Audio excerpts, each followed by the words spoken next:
Hi guys, thank you for stopping back at my channel. Of course, as you can see, it's that time of year again. And I decided to do this look. I also did another look. I'm going to do gore next, I think. Anyway, I'm rambling. Whatever. As you can see, this video is going to be on this Halloween look. It's pumpkin inspired. I don't know. But let me show you the picture where I got my inspiration. I've been tagged in this picture so many freaking times. I'm like, you know what? I'm just going to do it. Not completely sure what her name is, but this is where I got the inspo from. So I decided to try my hand at it. This is like the most wonderful time of the year for some of us makeup artists because you can just be so creative. It's fun and it's Halloween. Like, who doesn't like Halloween? So if you want to know how to achieve this look, keep on watching. The first thing I did to achieve this look was I wanted to etch out the shape of how I wanted the half of pumpkin face, or whatever you want to call this, to be. So what I'm doing right now is I'm using a lip pencil.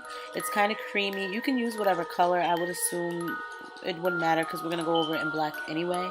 But right now I'm just etching out the shape of how I want this to be.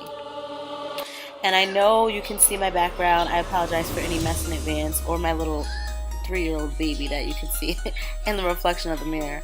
But we're just going to use that, and as you can see, I'm just making my lines right now and mapping out everything. This makes it 10 times easier. I mean, if you want to skip this step and just go in with black, I just felt like I needed to get the shape of how I wanted everything before I kind of went in and solidified my lines.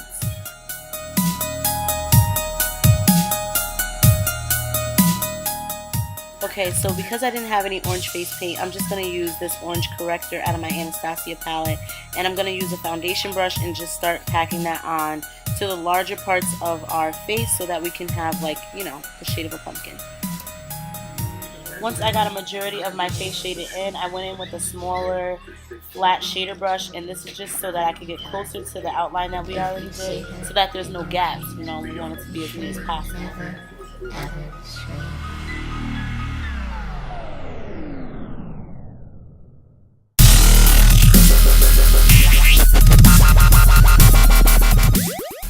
Once the majority of the face is already filled in with the orange, I'm going in with this liquid liner and I'm going to start tracing out the nose.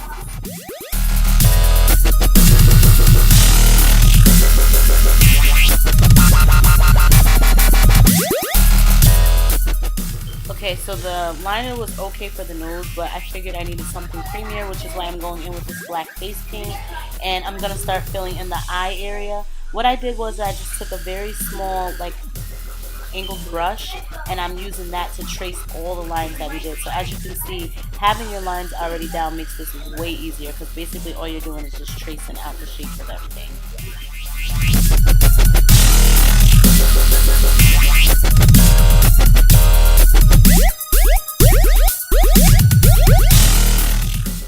Now that that's done, I do the same thing to all the lines that we did on the forehead. I did some branches beforehand, but I wasn't really filling them, so I just strayed away from tracing those out for right now. And right now I'm just doing that, as you can see, that long jagged line that's separating that one cute eye from the rest of the pumpkin face, if you know what I mean.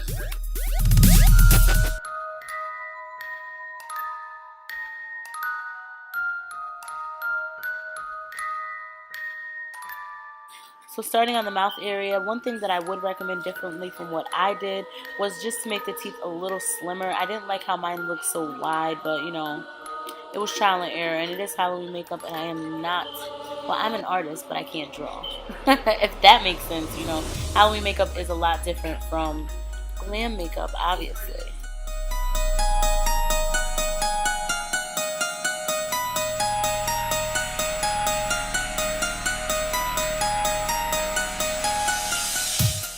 Once that's complete, I just went in and I started to shade the mouth area in with the same brush. I just kept my brush small, the same one that I used to do my lines, just so that I could stay nice and neat.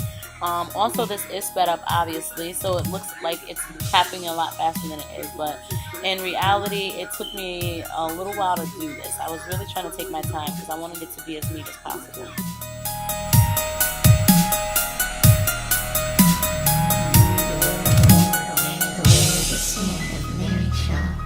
She had no children, only dogs. And if you see her in your dreams, be sure you never, ever stray. Okay, so now I'm going in and I'm doing the branching. It's kind of hard to explain this. I didn't really do it in any particular way. But one thing I will say is that I tried to make the lines look continuous with the line that's going down the center of our face, or jagged on our face, as you can see. But what I did was I kept it nice and thick at the root and then tried to make them kind of thin towards the end so they look more realistic. Like if you do a thick line the entire way, it's going to look a little weird. So just be mindful of that.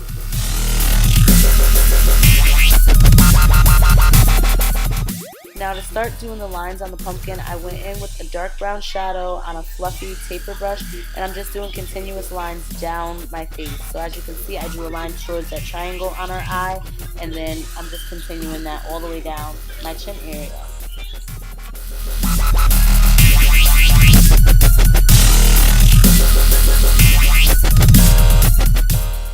When I'm doing this, also be mindful that I'm not using a lot of pressure, just because I didn't want my lines to be very opaque. I wanted it to be kind of like a shadow and blown out.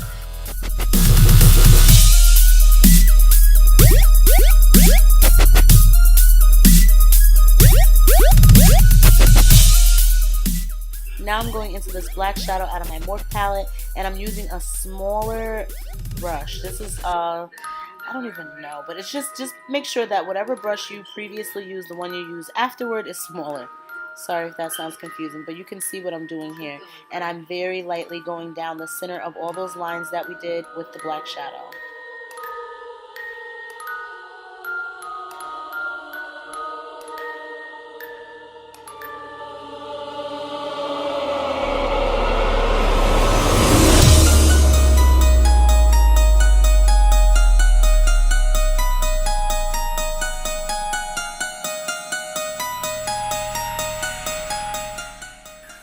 Okay, so once you have the lines down, as you can see, I'm going back in with the brush that we used previously, and I'm just going down and blending the lines out.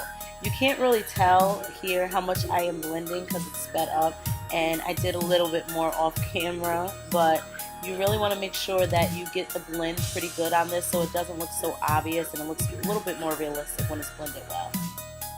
Also, I recommend that you go over this with a black eyeshadow, of course, in the shaded areas, just because if you plan on wearing this out, the paint will move. I wasn't going anywhere, so I didn't do it, but definitely do that. This is the end of the tutorial. Thank you guys for watching. If you enjoyed, give me a thumbs up, and if you're not subscribed, please do so. See you next time.